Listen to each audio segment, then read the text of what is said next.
It is essential that every person in South Africa should adhere strictly and without exception to the regulations that have already been put in place and to the measures that I am going to announce this evening.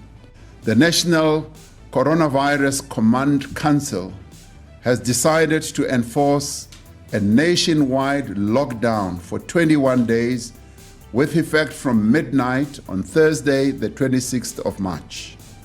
The nationwide lockdown will be enacted in terms of the Disaster Management Act and will entail the following. From midnight on Thursday, 26th March, until midnight Thursday, the 16th of April, all South Africans will have to stay at home.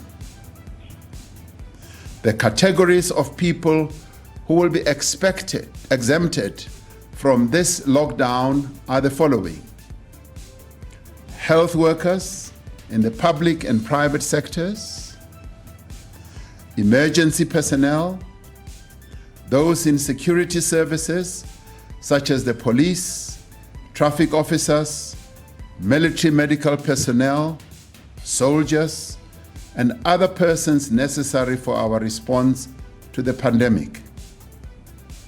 It will also include those involved in the production, distribution, and supply of food and basic goods, essential banking services, the maintenance of power, water and telecommunication services, laboratory services, and the provision of medical and hygiene products. A full list of essential personnel will be published in due course. Individuals will not be allowed to leave their homes except under strictly controlled circumstances, such as to seek medical care, buy food, medicine and other supplies, or collect a social grant. Temporary shelters that meet the necessary hygiene standards will be identified for homeless people. Sites are also being identified for quarantine and self-isolation for people who cannot self-isolate at home.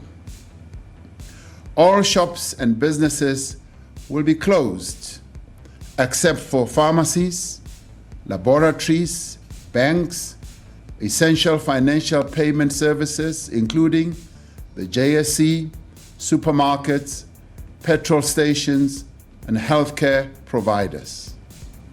Companies that are essential to the production and transportation of food, basic goods, and medical supplies will remain open.